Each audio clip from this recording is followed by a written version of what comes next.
अपने वर्तमान को देखकर ये ख्याल आना लाजमी है कि हमारा अतीत कैसा रहा होगा, कैसी होगी उनकी शैली, जीवन निर्वाह के लिए भला वे क्या करते होंगे।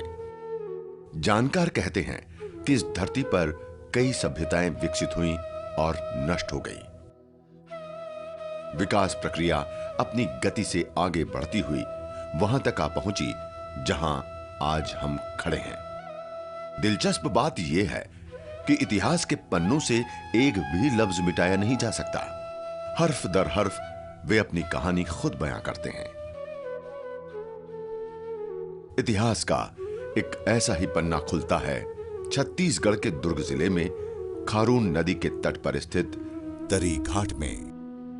आज हम हैं तरी घाट में, दुर्ग जिले के उस जगह पर जो छत्तीसगढ़ का क्या पूरे विश्व के लिए एक नया इतिहास लेकर आएगा। हम इस जगह पर खड़े हैं जहां पर 5 सभ्यता दबे हुए हैं। हमारे साथ है जी.आर. भगत, जो स्वयं एक पुरातत्वविद हैं, उन्हीं से ही जानते हैं इस पूरे जगह का महत्व को लेकर। भगत साहब, स्वागत है हमारे धरोहर के इस कार्यक्रम में।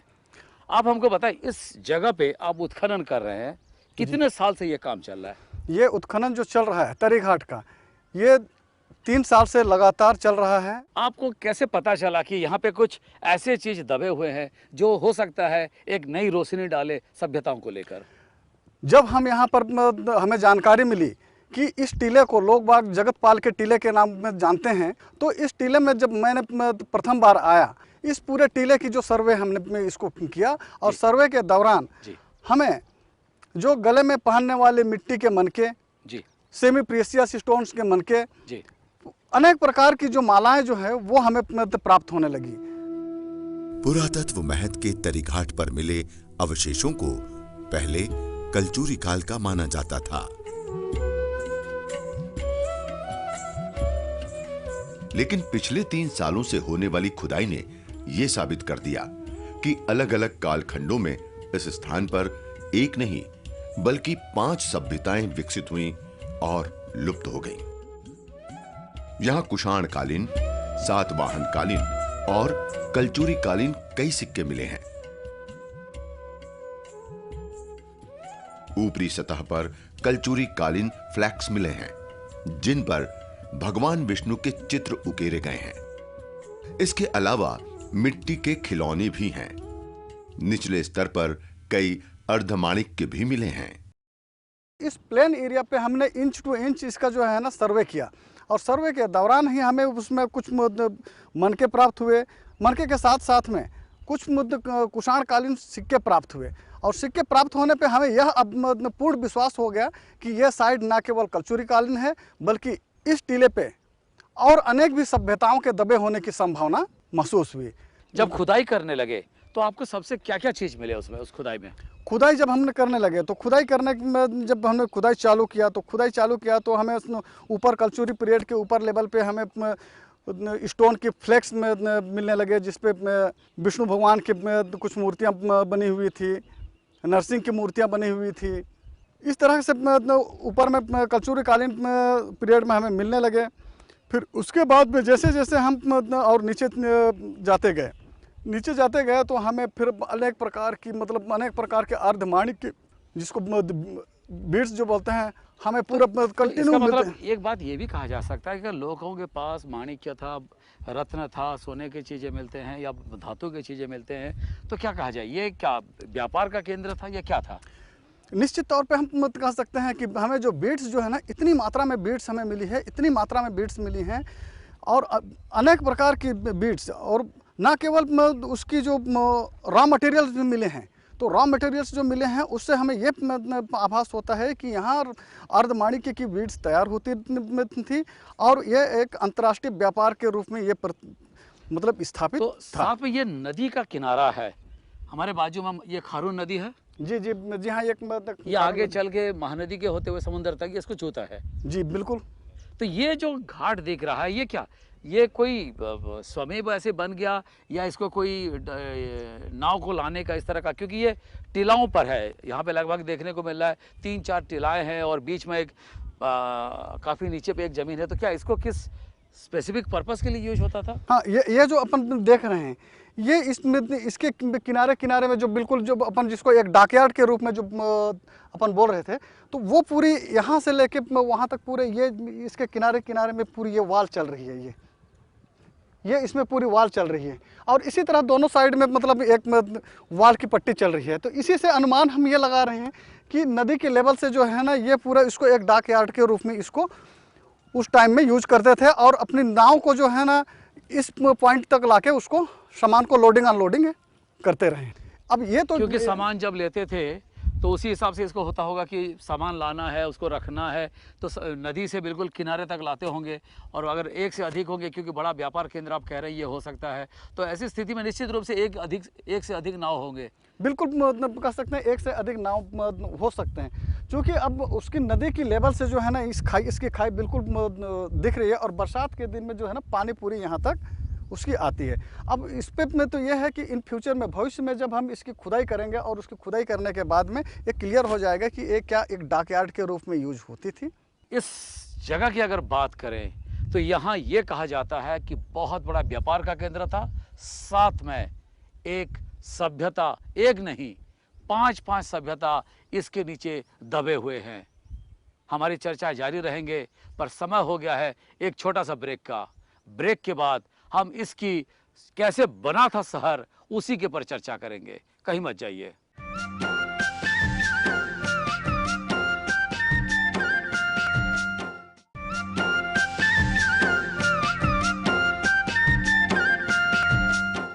अगर यहाँ पे डॉकयार्ड मिले होंगे तो निश्चित रूप से कहा जा सकता है यहाँ पे एक नहीं कई सभ्यताएं होंगे, क्योंकि व्यापार का केंद्र अगर होगा तो सभ्यता, शहर अपने आप होंगे, वो भी विकसित हुए होंगे। अगर हम इसी बात की अगर बात करें तो निश्चित रूप से ये भी देखा जाएगा एक नहीं कई सभ्यताएं होंगे, एवं साथ में अपने जगह के नहीं दूसरे जगह के साथ भी व्यापार का संबंध रहा होगा। व्यापार का संबंध क्या था, आइए जानते हैं भगत जी से। भगत जी, जी हाँ, जिस जगह पे हम खड़े हैं यहाँ पे व्यापार का बहुत बड़ा केंद्र रहा है, तो क्या हमारे ऐसा कोई एविडेंस अभी तक मिला है, ऐसा कोई सबूत मिला है जिससे हम ये कहें कि किसी और प्रांत के साथ और देशों के साथ और राज्यों के साथ हमारी किसी तरह का व्यापार का संबंध रहा? कोई एविडेंस है? बिल्कुल हम कह सकते हैं कि यहाँ की जो अपनी व्यापार का जो केंद्र के रूप में अगर यदि हम बोलें तो यहाँ के लोगों का संबंध जो है ना इंडो ग्रीक से था, और इंडो ग्रीक के साथ साथ में इंडो सेथियन के साथ में ये था कि जी उस टाइम के जो क्वाइंट्स हमें यहाँ से मिल रहे हैं, जबकि अभी तक छत्तीसगढ़ में किसी भी ऐसे पुरातात्विक साइट से जहाँ खुदाई हुई है जहाँ पर इंडो ग्रीक और इंडो सेथियन क्वाइंट्स जो है ना हमें प्राप्त नहीं हुए हैं। तो इसलिए हम बिल्कुल कह सकते कि यहाँ के लोगों का जो संबंध है अंतर्राष्ट्रीय व्यापार के रूप में यहाँ के लोग करते थे। भारी मात्रा में मिले मानकों, चूड़ियों के अवशेष वगैरह को देखकर अनुमान लगाया जा सकता है कि ये कोई व्यापार केंद्र रहा होगा। सोने की शरभपुरी मुद्राएं मिली हैं जो हमें खुदाई से मिली हैं। इसके अलावा इंडो ग्रीक और इंडो शीथियन मुद्राएं भी यहाँ से मिली हुई हैं। वो सूचित ये करता है कि इनके व्यापारिक संबंध जो थे वो न केवल भारत में अपितु भारत के बाहर जो भी उस समय के तात्कालिक राजवंश थे उनके व्यापारिक संबंधों को ये प्रकट करता है। तरी घाट में मिले तमाम अवशेषों और विशेषज्ञों की बातों से ये कहा जा सकता है कि इस शहर में मनकों की फैक्ट्री थी जो यहाँ से दूसरे देशों में निर्यात किए जाते थे। निर्माण वाली चीजें जो है प्रसाधन की, मनके की और भी बहुत सारी चीजें जैसे चूड़ियाँ, उनका बनाने का काम यहाँ होता था, क्योंकि बहुत बड़ी संख्या में मनके, चूड़ियाँ इनके प्रमाण हमको मिले हैं। तो प्रसाधनों का निर्माण तो यहाँ होता ही था और निर्माण के साथ यहाँ से उसको निर्यात भी किया जाता था पड़ोसी देशों को। दोनों ओर बने घर और बीच में 20 फीट चौड़ी सड़क उत्तर से दक्षिण की ओर नदी की तरफ जाती है। घरों के बीच से निकलती संकरी सी गलियां जिन्हें देखकर लगता है मानो वे कोई भूल भुलैया हों। ये गलियां इतनी संकरी हैं कि इनसे एक आदमी ही गुजर सकता है। क्या ये छोटी छोटी गलियां एक कमरे से दूसरे कमरे में जाने के लिए इस्तेमाल होती थी, या फिर ये मुख्य सड़क की सब लेन थी? नदी किनारे बसे इस प्राचीन शहर की भौगोलिक स्थिति भी कुछ ऐसी ही कहानी बयां कर रही है। ये जिस जगह पे हम खड़े हैं, ये क्या उस जमाने का शहर था? बिल्कुल उस जमाने का एक शहर था।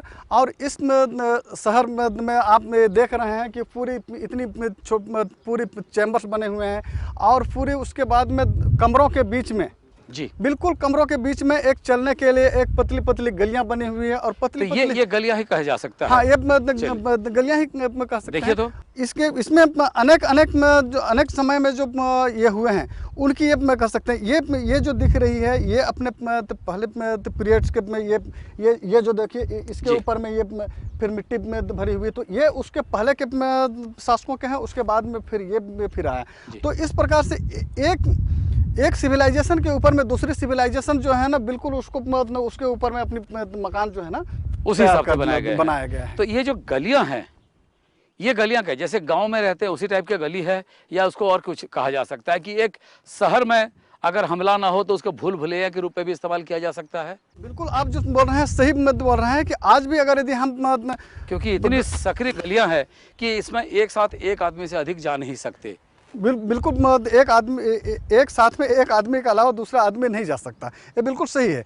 लेकिन उस टाइम में ये भी तो हो सकता है कि मतलब जो है ना उस टाइम में उन लोगों के द्वारा मतलब एक कमरे के मतलब कुछ कमरों के बीच में चलने के लिए एक सकरी गली के रूप में यूज किया होता है, बरामदा के रूप में यूज होता है, उसी तरह और का इसी हुआ प्रकार अपन आप देखेंगे तो ये जो देख रहे हैं ये 20 फीट की जो है ना ये बिल्कुल रोड चल रही है नॉर्थ टू मैं साउथ। पहले इससे बात कर लूँ, अगर गलियों के बारे में एक बार बात करूँ, ये गलियां जो क्या भूल भुलैया के तौर पर भी इस्तेमाल होता है, या फिर हम इसको कह दें कि ये बस एक सुरक्षा की दृष्टि से भी है कि खाली आवागमन के लिए इसको इस्तेमाल होता था? अब ये तो इस पे एक शोध का विषय है कि उस समय में क्या वो भूल भुलैया के रूप में यूज करते थे या और उस चीज़ में। लेकिन हम ये डेफिनेट निश्चित तौर पे हम कह सकते हैं कि ये जो पतली गलियां हैं जो आवागमन के रूप में ये यूज। अच्छा, ये इसकी अगर बात करें हम, आप कह रहे हैं कि ये पूरा एक सड़क था जी, तो ये सड़क इस रास्ते को अगर इस्तेमाल होता था, ये प्रमुख मार्ग था कह सकते हैं शहर के। हाँ, ये बिल्कुल प्रमुख मार्ग था। और ये इसका जो सड़क का जो बिल्कुल ये है उत्तर से दक्षिण की ओर चल रहा है और ये सड़क बिल्कुल जो है ना नदी की तट की ओर चल रहा है जी, बिल्कुल ये नदी की तट की ओर चल रहा है। और ये 20 फीट का जो है जी ये सड़क मार्ग है। और इस सड़क मार्ग के दोनों ओर अगर अपन देखें तो ये सड़क है और सड़क के इस ओर दोनों इस ओर कमरे बने हुए हैं, उसके बाद में इस ओर भी कमरे बने हुए हैं। जी, जी। तो दोनों ओर कमरे बने हुए हैं और दोनों ओर के बीच में जो बाद के शासन में इसको जो है ना इसको अगर कहें तो ये रास्ता था। अच्छा, ये मेन लेन था, उसे सब लेन कहा जा सकता है, जैसे रहता है। हाँ, छोटी जो गलियां जो दिख रही हैं वो उसको सब लेन के रूप में अपन इस्तेमाल करते थे। इस्तेमाल ये उसका हम अभी जहाँ खड़े हैं ये कहा जा सकता है ये तरी घाट का मेन रोड कहा जा सकता है। ये तो मेन रोड के बाएं तरफ की है। अगर दाहिने तरफ की भी बात करें वहां पर भी इसी तरह की चीजें निकले हैं। बिल्कुल दाहिने तरफ भी जो है ना इसी तरह से जो इस साइड में अगर यदि हम यहाँ खड़े हो जाते हैं तो ये गली के सीधे रास्ता है। हम यहाँ खड़े हो जाते हैं तो ये गली में इधर से यहाँ से एक गली में सीधे जा रही है। अच्छा, ये गली का सीधा जो रास्ता है वो और मेन रोड से ये सीधे है। हाँ, और मेन रोड से एक गली इधर डिवाइड हो रही है और यहाँ से अपन देखें तो इस साइड में। भगत साहब, एक सवाल मेरे दिमाग में है। ये कहा जाता है मोहनजोदारो हड़प्पा में जो सभ्यता निकली है उसके अनुसार वहां पे लोगों को सिविक सेंस था, ड्रेनेज सिस्टम था। पर ये अगर मेन रोड को दोनों तरफ से कनेक्ट कर रहा सब लेन, तो ये भी कहा जा सकता है कि उस जमाने में भी लोगों को ट्रैफिक सेंस भी थी या सिविक सेंस भी थी। नहीं, बिल्कुल हम कह सकते हैं। जो अभी यहाँ जो खुदाई में जो स्ट्रक्चर जो और टाउनशिप की जो निकली है एक बिल्कुल एक सिस्टमेटिक प्लानिंग के तहत में जो मकान बने हुए हैं, एक रोड बने हुए हैं, उससे सब डिवाइडेड छोटी गलियां बनी हुई हैं। इससे देख के हम बिल्कुल ये कह सकते हैं कि उस टाइम में भी लोगों को मतलब एक अच्छी प्लानिंग के साथ में शहर बसाने की उनकी योग्यता थी। और साथ में अगर देखा जाए तो रोड के तरफ बहुत जो सड़क है, मुख्य मार्ग है, उसके तरफ कुछ ऐसे जगह है जहाँ पे खुले हुए हैं। यानी कि इसके घर के जो द्वार था, मुख्य द्वार था, वो मेन रोड के तरफ, जैसे आजकल जैसे रहता है कि मेन रोड के तरफ जी, और जी, अगर इसको व्यापार केंद्र के रूप में अगर काउंट कर ले हम, तो व्यापार केंद्र के रूप में अगर देखें तो निश्चित रूप से ये कहा जा सकता है कि उस जमाने में ये दुकान हुआ होगा या व्यवसाय का उस तरह का कोई संस्थान या अनुष्ठान होता होगा। नहीं, उस चीज़ से हम इनकार भी नहीं कर सकते हैं, उस चीज़ से हम इनकार भी नहीं कर सकते हैं। काहे कि ये 20 फीट का ये जो रास्ता है, ये बिल्कुल ये है, और इस साइड में घर बने हुए हैं, इस साइड भी घर बने हुए हैं, और दोनों साइड्स में काफ़ी मात्रा में मिट्टी के बर्तन, मिट्टी के खिलौने, मिट्टी के गले में पहनने की मालाएं और अनेक चीज़ें, और उसके साथ साथ में ही यहाँ पे जो लोहे के अस्त्र भी प्राप्त हुए हैं। तो उस चीज़ से हम इनकार भी नहीं कर सकते हैं कि यहाँ पर मतलब जो है ना, ये व्यापार के रूप में या ये मतलब ये दुकान के रूप में यूज ना होते रहे हों। भगत साहब, ये कितने पुराना होगा? अगर शहर की बात करें कितना साल होगा? अगर शहर के हम इस शहर की बात में कहें, ये शहर जो है ना कम से कम 2500 साल पुराना ये शहर प्रमाणित हो चुका है। शहर के बारे में अगर 2500 साल पहले कोई अगर शहर था तो उस शहर का हुआ क्या? 2500 साल पहले जहां पर इतनी व्यवस्थित एक शहर थी, जहां पे लोगों को सामाजिक ज्ञान भी था, ट्रैफिक सेंस भी थे, और लोग सही तरीके से कैसे रहना है वो भी जानते थे। फिर उस शहर का क्या हुआ? लेते हैं एक ब्रेक के बाद हम इसी बारे में आपसे चर्चा फिर जारी रखेंगे और बात करेंगे कि इस शहर का बाद में हुआ क्या।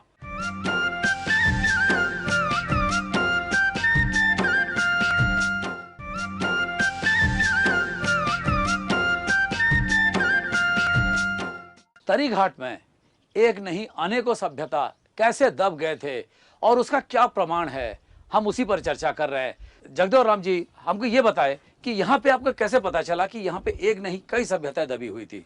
तो यहाँ पर जो सभ्यताएं जब हम एक के बाद एक जब ऊपर से खुदाई करते हुए नीचे चले गए, तो उसके बाद में हमको ये देखने को मिला कि एक सभ्यता के ऊपर में दूसरी सभ्यता जो है ना अपनी दीवार खड़ी कर दिए हैं। फिर उसके बाद में उसी तरह से जब नीचे चलते गए, तो उसके बाद में जब देखने को मिला कि अच्छा, अगर हम जिस जगह पे खड़े हैं यहाँ पे इस तरह का कोई एविडेंस है बता रहे थे, वो क्या है? थोड़ा दर्शकों को अगर यदि हम कहें तो एक ये एविडेंस में जो हमको ये दिखाई दे रहा है कि ये जो एविडेंस हैं, ये पूरी जले हुए पूरी एक राख की पट्टी चल रही है जी। ये पूरी जो जले हुए राख की पट्टी पूरी स्टीले पे पूरी चल रही है, और ये ऐसे महसूस होता है कि एक बार ये जो यहाँ की जो सभ्यता थी वो पूरे आग से जल के पूरी समाप्त हो चुकी है। तो बड़ा आप बता रहे थे कि एक के बाद एक सभ्यता की बात अगर कर रहे थे, तो इसके नीचे और क्या क्या एविडेंस है जिससे इस जगह पे हमको पता चले, जैसे आपने उसको खोद के निकाले हैं? हाँ, तो इस जगह पे अगर यदि हम कहें तो इस सभ्यता के बाद में अगर यदि हम देखें तो एक पीरियड की आपको देखने को मिल रही है। पूरी जो है ना पूरी मिट्टी के पोटरी के जो पूरी ये लाइन चली जा रही है, इसके ऊपर एक सभ्यता थी, उसके बाद में इसके नीचे और भी जो है बाकी सभ्यताएं जो है। तो यहाँ पे जो पत्थरें भी रखे हैं वो भी उसी हिसाब से है कि उसके नीचे तक नहीं है, यही तक है? हाँ, यही तक है। तो ये जो तो इसका मतलब ये कहा जा सकता है कि यहाँ तक हाँ एक सभ्यता और उसके बाद का फिर एक सभ्यता। हाँ, यहाँ से अगर कहें तो इसके ऊपर एक सभ्यता का रहा है, और उसके नीचे और जो बाकी सभ्यताएं जो है वो उसके नीचे में दबे पड़े हुए हैं, जिसको जो है ना इसको खोदने के पश्चात वो जो है ना उभर के सामने। तो आपने ऐसे जब खोदे तो कितना ऐसे से मिला था? ऐसी जो काफ़ी पुरानी, जब हम एक गड्ढे पे जब हम उसको कम से कम 25 फीट में नीचे जब खुदाई किए इसी तरह से, तो 25 फीट नीचे खुदाई करने के पश्चात में हमको कम से कम 20 फीट पे जो है ना एक जलने की एक लेयर प्राप्त हुई, और 25 फीट पे जो है हमें मिट्टी के बर्तनों की जो है हंडियाँ प्राप्त होने लगी। तो ये तो हम लोग 7 फीट पे हैं, 7 फीट पे एक सभ्यता दिख रहा है। वैसे हम जानते हैं कि कहा जाता है इतनी बड़ी सभ्यता, उसको हुआ क्या था? भगत साहब कहते हैं कि आग लग गई थी और उसमें पूरी सभ्यता खत्म हो गई थी। वो जगह भी चलते हैं और आके देखते हैं वहां क्या हुआ था।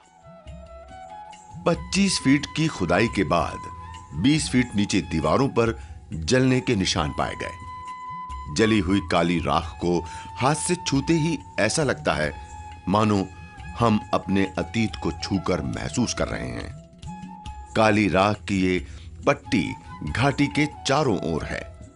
इन्हें देखकर कहा जा सकता है उस वक्त भयंकर आग लगी होगी और ये व्यापारिक केंद्र नष्ट हो गया होगा। तरी घाट को मैं ये देखूंगी, ये अपने आप में व्यापारिक केंद्र के साथ ही साथ बहुत से सांस्कृतिक चरणों को अपने आप में संजोए हुआ है, जिसका कुछ रूप तो हमारे सामने आया है और बहुत से अभी इसके पहलू सामने आने बाकी हैं। जिससे निश्चित तौर पे छत्तीसगढ़ के इतिहास, खासकर पुरातत्वीय इतिहास को नई दिशा मिलेगी। इस शहर की उम्र आंकी जा रही है 2500 साल। हैरत की बात यह है कि दीवारों को सिर्फ मिट्टी से जोड़ा गया है और ये आज भी जस की तस खड़ी हैं। मगर ये यहाँ के अतीत का छोटा सा हिस्सा है। एक सभ्यता के नीचे दूसरी सभ्यता दबी हुई है और उसके नीचे कोई और। विशेषज्ञ कहते हैं छत्तीसगढ़ में इससे पहले कभी इंडो ग्रीक और इंडो सेथियन अवशेष एक साथ कभी नहीं मिले। हम जिसकी बात कर रहे थे कि आग लगी थी और आग लगने से एक सभ्यता का खत्म हो गया था, तो क्या यही वो जगह है? अगर हम जो खुदाई कर रहे हैं वो पूरे टीले में, तो उस पूरे टीले में अगर यदि हम कहें तो इसी लेवल पे 20 फीट की लेवल पे 20 फीट की लेवल पे अगर कहें तो पूरे चारों तरफ से पूरी इसकी जो है ना जलने की जो है ना पट्टी वो चल रही है। ये वो काली मिट्टी है। हाँ, ये वो पूरी राख जो है ये पूरी जली हुई पट्टी चल रही है। 5 सभ्यता नीचे दब गई। सभ्यता के बारे में उत्खनन में पता चला, पर उस सभ्यता का खात्मा कैसे हुआ था उसका सबसे बड़ा उदाहरण, सबसे बड़ा जो एविडेंस है वो हमको देखने को मिल रहा है। मेरे यहाँ पे आप देख सकते हैं कि यहाँ पर अभी भी अंगार के निशाने हैं। जिस हिसाब से अगर देखेंगे एक परत सीधे चल रहा है अंगार का, ये सूचित कर रहा है। साथ में यहाँ पर भी दिख रहा है, देखिए छूने से मेरे हाथों पे भी लग रहा है अंगार के निशानी। ये सूचित कर रहा है एक सभ्यता किस तरह से जल के राख हो गई थी और इसी तरह इतनी बड़ी सभ्यता तरी घाट में दब गई और विलुप्त हो गया, लोगों को पता नहीं चला। हमारे धरोहर में कितनी समृद्धशाली रही है धरोहर, ये इसी बात से पता चलता है कि 5 सभ्यता एक ही जगह पर तरी घाट में विद्यमान है। आज भी उसके एविडेंस देखने को मिलते हैं। अगले अंक में एक नए धरोहर के साथ फिर से आपसे होंगे हम उपस्थित। तब तक हमें दीजिए विदाई।